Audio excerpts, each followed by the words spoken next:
What's going on, reality hackers? I'm super excited to chat with you today. Today, we're going to be talking about ultimately a formula that if you try, I can guarantee will result in manifestation. But here's the catch. You have to fully commit.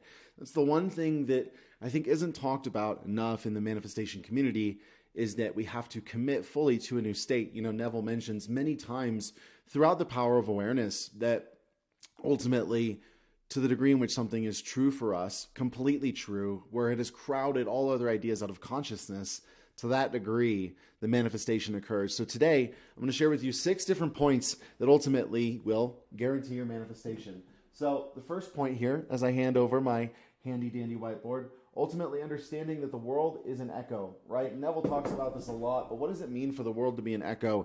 It means that what I experience, what I seem to experience in reality is actually the result of a past imagining, right? Past imaginings that are continuing to dive into future states, right? Because the world is nothing more than the result of past states of consciousness. So we have to understand that ultimately it's really, really hard for us to manifest successfully and then leverage or at the same time attempt to take the world to be objective in nature, right? So for myself, growing up in foster homes, growing up with a lot of different traumas and things, you know, I was told from a very early age that the world is ridiculously objective and exists to be a certain way. And lo and behold, I found out that all of that was a crock. And it's fine, right? I don't judge the people who told me that, but I really begin to understand that at the end of the day, the world does truly reflect every state of consciousness that you enter into, right? And we cannot escape that. So in that, the world, the 3D, right, the three-dimensional experience of being human,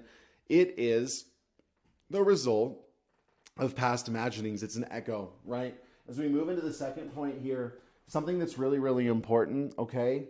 Focusing on the world, focusing on the echo, it makes you slow. Ultimately, it keeps you behind. A lot of people look at the world and see things and say, you know, or why? And some people look at the world and see things and say, why not? You know, and I think that the difference between people that make a lot of progress in manifesting and people that don't make a lot of progress in manifesting is that the people that are not making progress, you're going to find this literally in anybody that you have a conversation with, people that are not making progress in manifesting will, if you have a conversation with them, uncover a sense of double-mindedness or going back and forth, a focusing on the world as my objective dictator of states, and then actually having the courage to go within and dictate those myself. And that really is the quest here, right? Being able to enter into a state of consciousness at will. So when we talk about being untriggerable, we don't mean being completely zen as much as we actually mean being in such a reign of your emotion or such a handling of your emotions that you can enter into any step or any state at any time. That's what this is about. And not just enter into a state, but enter into it fully. And that leads us ultimately into our next point, right? Focusing on the feeling is fast. And this is really, really, really, really, really important because a lot of people have the feeling when the desire comes, and then when the desire is kind of like no longer that initial pop of dopamine, they are, oh, well, where's it at? Where's it at? Oh, it's so hard. It's so far away, yada, yada, yada. And it's like, man, if I just focused on the feeling, because when you think about it, when a desire comes upon you, that desire carries a feeling. Otherwise, it wouldn't be desirable. Things are desirable because of the feelings that accompany with them, or the ideas of them, right? So what happens here is that for most of us, we get the feeling that's associated with the desire when the desire initially occurs, and then we just forget the feeling and focus on the structural aspects of the desire, right? The tangibles, the car, the house, the money, whatever it is, and forget completely about the feeling that is associated with it in the first place because we never want the thing. We don't want the thing. As much as you think you do, you really want the feeling that you think you're going to get once you get that thing. So if you really think you want that thing, the best thing that you can do is literally hold on to the feeling that was associated with that thing when it first came to you. This is something that can radically speed up what's happening because for most people, they get the feeling, they let it go, and then they enter into lack. And it may not be conscious, right? It might not be a conscious decision, but it happens repeatedly. This is why Neville talks about the key to successful manifestation is a disciplined concentration, well-focused attention.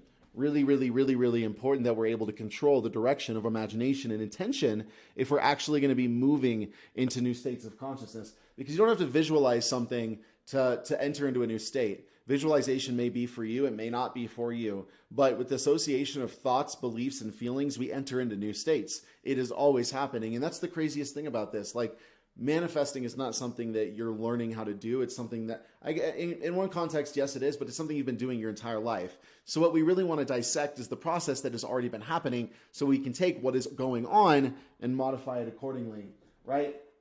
Number 4 here on my handy dandy whiteboard, right? You have to decide that the world has no meaning. And, if you've not gone through a place in your journey where everything has been stripped of meaning, I would honestly say that most people, when they go down this path, that is eventually, a really big aspect of this. Some people can call it the dark night of the soul, and, you don't always need one. But at the end of the day, there is a real death to be had. There is a real death to the ego, to the personality, to the sets of beliefs. Because really, the ego is just a bunch of beliefs, right? Imagine a rubber band ball, right? Really think about a rubber band ball for a second. That is all that the ego is, right? One belief on top of another belief, on top of another belief, on top of another belief, on top of another belief, on top of another belief, on top of another belief, on top of another belief, on top of another belief. And we get to the bottom of everything and we find that nothing really has any meaning in and of itself, but it's assigned meaning by us, right? We don't decide, like, that the fan doesn't inherently have meaning, right? We decide what the fan even is. The fan, even in and of itself, right? We go back to point number 1 here, was once an idea in somebody's imagination. Everything comes from imagination. We cannot escape this, right? So one of the biggest things that you can do here to really guarantee manifestation is decide that there's no meaning to what people say, what people do, right? And here's the thing. By deciding that there's no meaning to it, what you're really deciding is that you get to choose what that thing means, right? If somebody comes up to me and hits me and tells me something, it might hurt. And I'm not going to sit here and pretend that my ego won't get hurt. But from that moment, right, and honestly, before the hurt, I have an opportunity to decide what meaning I'm going to assign to this situation, to this person, to this event. And ultimately, I'm going to decide and assign meaning as to whether or not this has a permanent factor in whatever experience I'm creating. And honestly, I cannot speak enough to going out on your own into the world and finding yourself, finding your own sense of self-sufficiency, finding your own sense of unconditional love that exists in a room with you and you alone. Like, this is something also super paramount that a lot of people don't really take into consideration. Like, they get it mentally, but they don't get it experientially. It's that you will not find and sustain that love externally if you do not carry it internally. You just won't. You might find it, you might experience it here and there, and that's awesome, I guess, right? But we want to keep the things that we create. We want to be able to maintain them, and not only maintain them, but build on them, right? Whatever we get, we want to build on. We don't just want to take it and not do anything with it. We want to build on it. And this, man, so much of this comes back to deciding, ultimately that nothing has meaning until I assign it. And then B, understanding that the limitations, even the limitations that somebody else might bring to me or present to me as objectively true for myself, are really at best their subjective interpretation of themselves being projected onto me. Number 5 in my handy dandy bullet list is ultimately deciding to commit to focusing on the feeling no matter the fallout, right? Radical responsibility. And this is something that trips up a lot of people. A lot of people have a really hard time, holding on to a feeling with everything falling apart around them. And thankfully, I've been through enough ups and enough downs to really be in a place where it's much easier to sustain a feeling. And I would honestly really recommend, if you're finding it hard to sustain a feeling despite the world actually appearing a certain way, literally the best thing that you can do is A, begin to look at what you're believing to be true about yourself in that moment, and then B, begin to reinterpret what you're believing to be true. Because a lot of the times we view things as threats, and sometimes they might be threats, but ultimately not all fight or flight thinking leads us to outcomes that are manageable for not only us, but everybody involved, right? So this is ridiculously important. And this can apply to things like bills, getting a new job, hitting goals in your business. The fight or flight kicking in is such a factor. That the fight or flight, the fear, the anxiety, it's not bad. Nobody's going to condemn you or judge you for feeling those feelings. It's not even about that. It's about understanding, what are these feelings bringing into my environment? What are they bringing into my world? What is happening based upon my own interpretation of events and experiences right now? Because that is playing a large factor in what I believe to be possible, what I believe to be true. Like Neville says, we're not free to choose the action that we will take, but we are free to choose the state of consciousness that we will enter into. In other words, we are free to choose what we are willing to believe to be completely true or not, right? And number 6, here's the thing. The final point here is committing to the feeling that you have it all. And honestly, that feeling gets much, much easier as you actually experience yourself to be everything. And so if you've not really had that experience, or you've not found a way to experience it consistently, definitely first off, keep on the path you're going to eventually. But second off, find some resources. So in our bio, we've got some links for some meditations that we've created, meditation apps. We've even got meditation on this channel that are really bent on taking you into that space. But ultimately deciding to commit to the feeling that you have it all, not because you are this,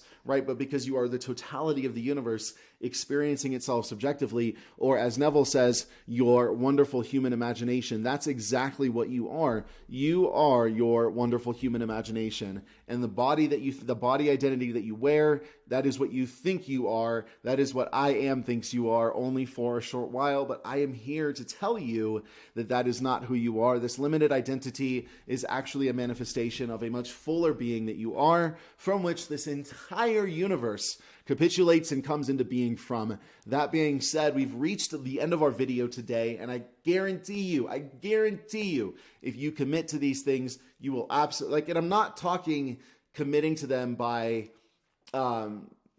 testing them with a little bit of doubt in the back of your head. Like, if you're going to really test this, you have to go all the way. You have to go all the way, and you have to go all the way, and you have to go all the way, because there is no room for half-butt work here, right? There's no room for it. You have to dive in all the way. And that's all that this is about, getting as deep as I can into the states that I want to create. You are amazing. You are loved. You are wonderful, worthy, awesome, and just freaking great. Thank you for hanging out with me. Thanks for being here on the channel. We love it. And there's so many more coming like this. I hope you like this. I'm going to continue doing videos like this with these points, expanding on them, really helping you take this deeper so you can rock it, manifest the life of your dreams. That being said, I'm going to hop off here. Go ahead and like, subscribe, comment. Check our descriptions for everything that we have to offer so you can get started really taking your reality hacking to the next level. You're amazing, you're awesome, you're lovely, and we'll talk to you soon.